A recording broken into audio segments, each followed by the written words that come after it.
Hey guys, Asher coming at you today in Raid Shadow Legends. We have more update news today. I want to react to the October update video with you guys.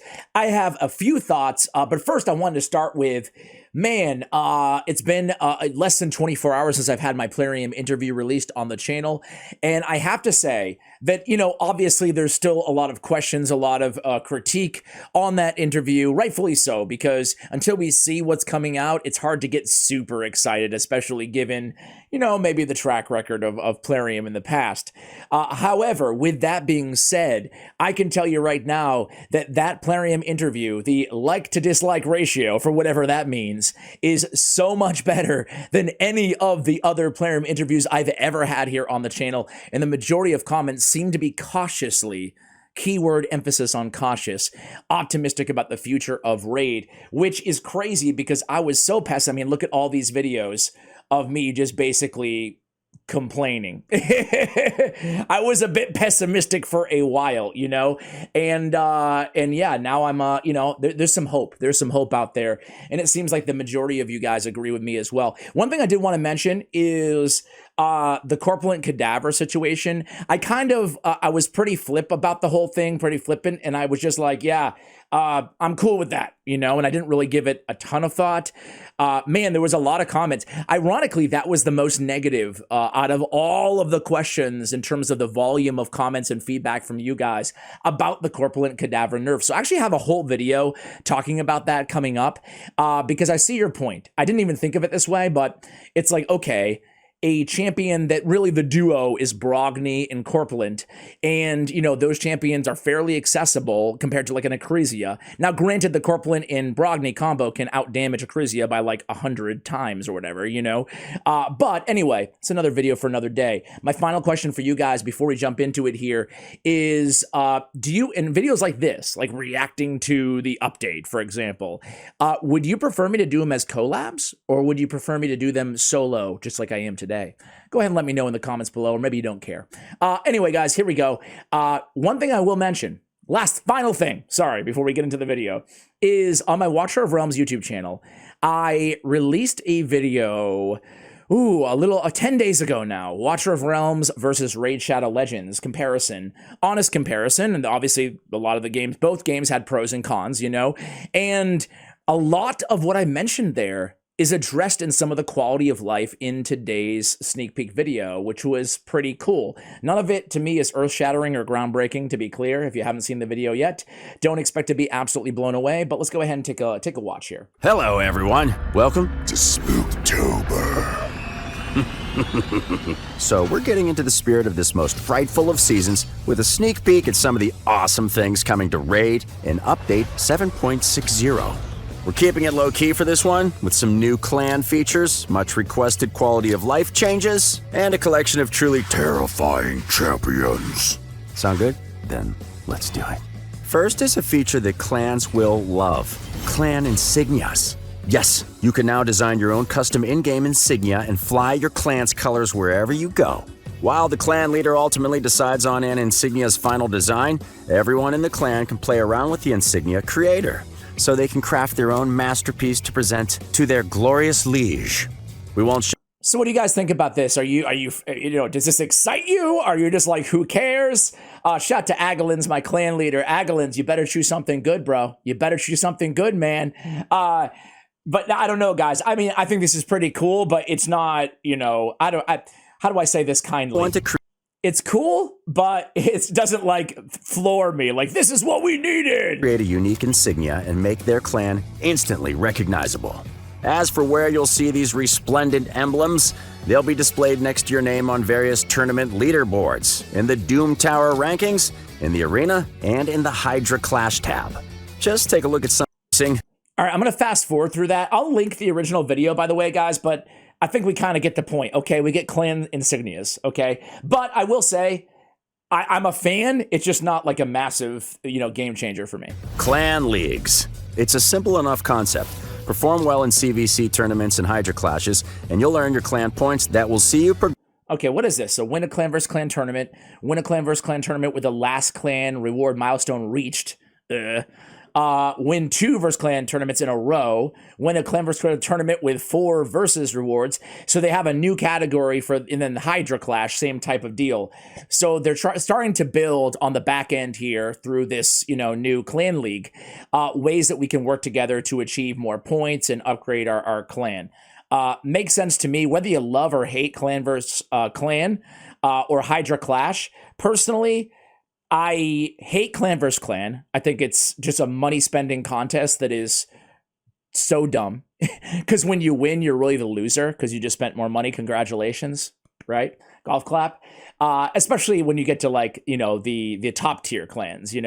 I can see where if you're just saving your resources and doing things in like a super casual clan, it's less of a spend off. But even then, it takes one person to just spend $500 or euros or pounds or whatever, and then boom, you're toast. So I don't like clan versus clan. Hydra Clash, I think it has potential, but it needs some refining and optimization, and just it needs to be a lot better than it is. But I think it could be pretty cool. But overall, I actually do like this kind of feature in this track, because generally I'm a fan of a way to get more rewards or whatever that we previously didn't have.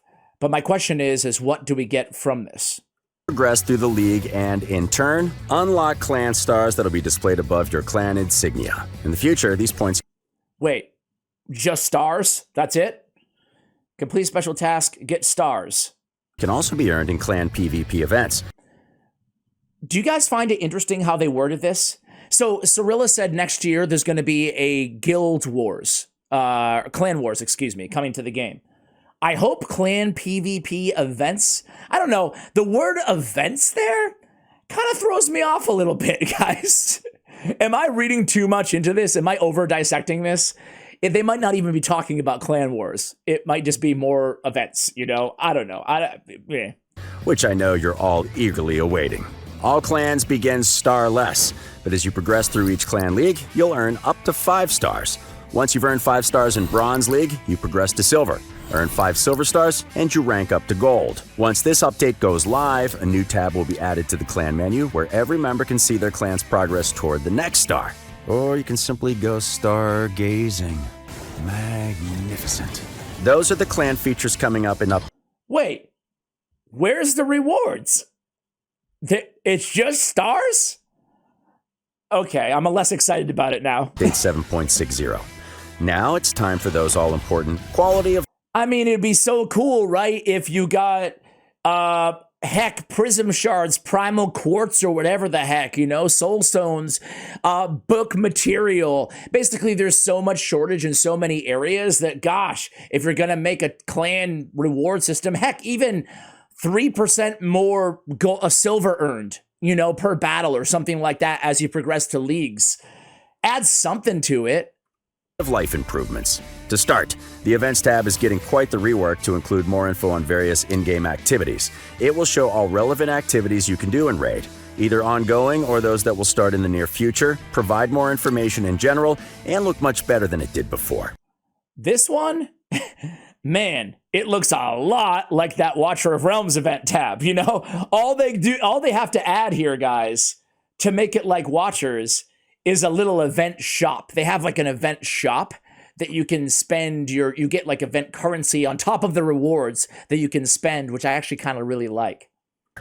It looks a lot cleaner though. I like this look a lot. Actually, we do have more good news for clans. All clan quests that required you to complete certain objectives in various dungeons will now include the hard mode stages of those dungeons come the release of 7.60. Finally, we're updating the Tavern UI with a new button that'll allow you to disable the warning pop-up when you try to sacrifice a champion required for a fusion. The game will... About time. Remember this setting for specific... Listen, I've been pretty optimistic lately, as you guys have seen, to the dismay of some.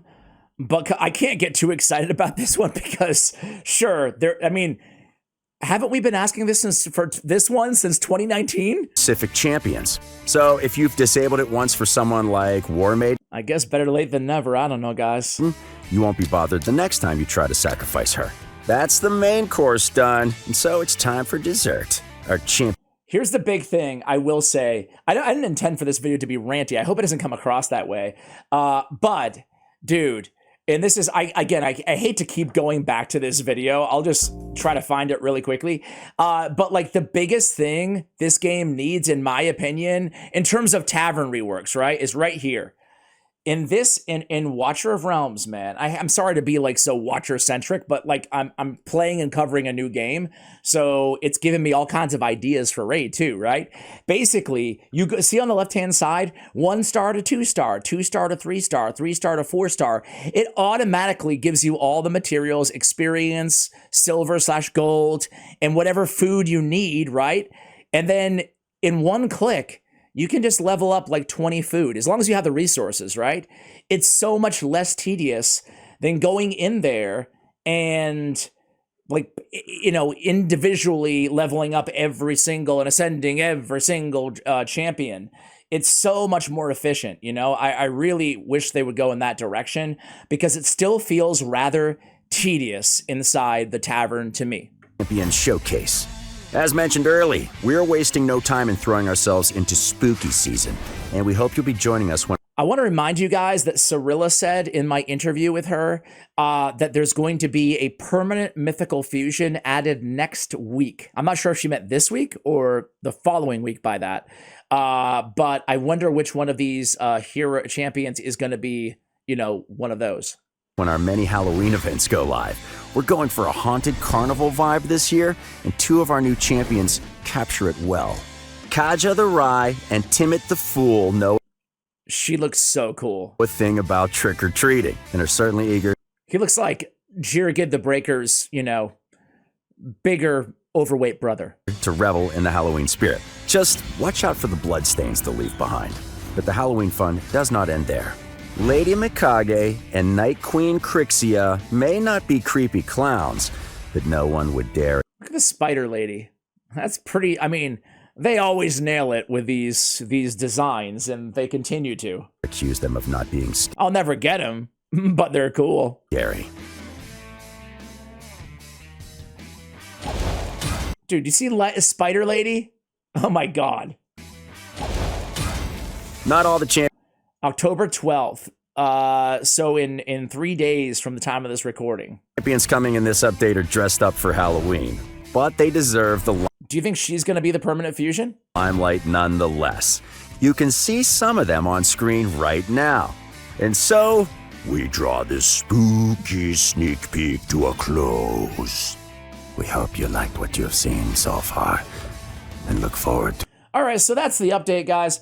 Let me see what the viewers have to say here. One additional thing that can be added is internal clan battles where you fight against other clanmates. Yeah. Well, that's coming next year. Watch my interview, Gemini. Not a bad update. Small and nothing crazy. My recommendation is Dungeon for Books. Yeah, you're preaching to the choir, Andrew P. To be honest, I would like to see an update in which the clan store and the Guardian camp will be updated. I agree there too. The design team will never disappoint. They really carry this game. I agree too. Oh, they should add the quick rank up feature. Nah, that's what we were just talking about, right? Thank you for the Tavern quality of life improvements. Can we get the chickens to stack like the brews?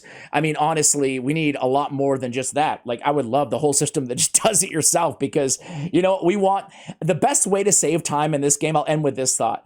The best way to save time and address the time issue in Raid Shadow Legends is to remove the most tedium of daily chores. And that would be, for me, like up there in terms of the most tedious, like no one enjoys. And if you're the one, let me know in the comments. But no one, to my knowledge, enjoys going in there and spending a lot of time, upgrading food or whatever in the shop just to sacrifice them in the tavern. Anyway, guys, we'll go ahead and end this video there. Let me know what you think of this smallish quality of life and new champion update. I'm still wondering. I'm assuming that will maybe the permanent fusion coming in a few days. Time will tell. Much love. Thank you for watching until the end. Appreciate you guys. And as always, take care.